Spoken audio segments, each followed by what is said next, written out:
Bonjour à tous. On ne ressent pas les morts des gens de la même façon. On a, j'allais dire, des préférences où ça fait plus de chagrin. Certaines morts font plus de chagrin ou touchent davantage que d'autres. Le départ de Hubert Reeves, je ne vais pas dire dans les étoiles, on pourrait et on s'en prive pas. Ça fait partie de ces morts qui affectent. En tout cas, moi, ça m'affecte davantage que d'autres. Et, et surtout parce que c'était non seulement un astrophysicien, un philosophe, un poète, un artiste, mais aussi un grand vulgarisateur. C'est pas du tout péjoratif. C'est très très bien, au contraire, d'être un grand vulgarisateur. Alors, il y a une chose que j'ai apprise de lui vraiment directement en lisant Patience dans l'azur, je crois, c'était Patience dans l'azur, il y en a eu d'autres, mais je me souviens de celui-ci parce que le mot est magnifique, Patience dans l'azur. Et il expliquait, il répondait à cette question qu'on se pose, pourquoi est-ce que finalement, quand on est petit, le temps semble passer plus lentement que quand on vieillit.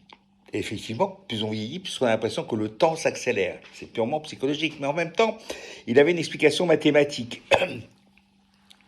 C'est-à-dire que il disait, voilà, quand on a 3 ans, un an, c'est un tiers de sa vie. Quand on a 20 ans, un an, c'est un vingtième de sa vie. Et quand on a 70 ans, un an, c'est un 70e de la vie. Et donc, évidemment, c'est plus court. Hein. Un 70e, c'est beaucoup plus petit qu'un tiers ou qu'un dixième. Voilà. Donc ça, ça m'avait enchanté, ça m'avait plu d'apprendre ça. Je ne savais pas que c'était peut-être une explication. Et puisque c'est le jour des découvertes, enfin, et surtout de la nécessité de faire travailler son cerveau, de mémoriser les choses, j'ai appris aujourd'hui 2 mots. Aujourd'hui, 2 mots. Il y en a beaucoup, hein, beaucoup, beaucoup. Je crois que c'est 45 000 mots dans la langue française. 40, il me semble. Hein. Alors, je viens d'apprendre, en lisant un texte là sur Facebook, le mot garularité.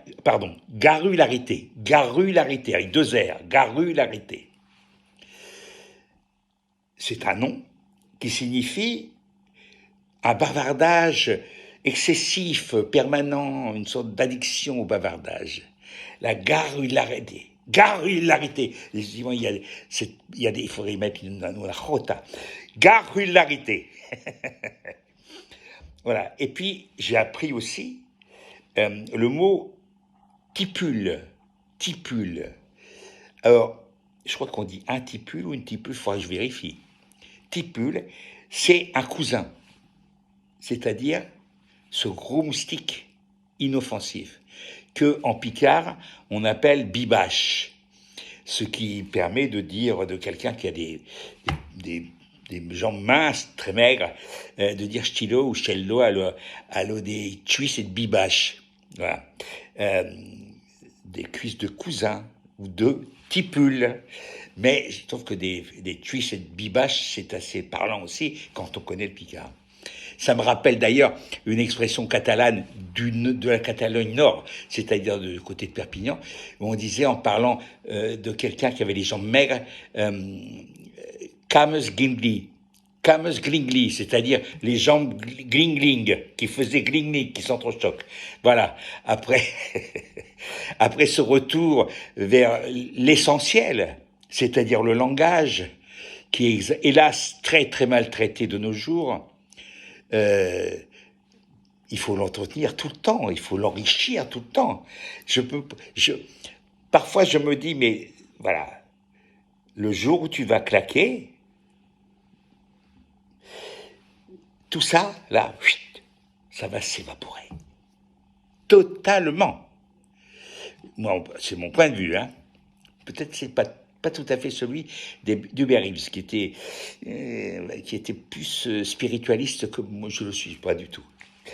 Voilà, et donc, et je me dis, mais donc pourquoi continuer à emmagasiner dans cette grosse boîte crânienne tout ça? Et ben voilà, c'est parce que c'est gratuit que c'est beau, en fait. C'est gratuit.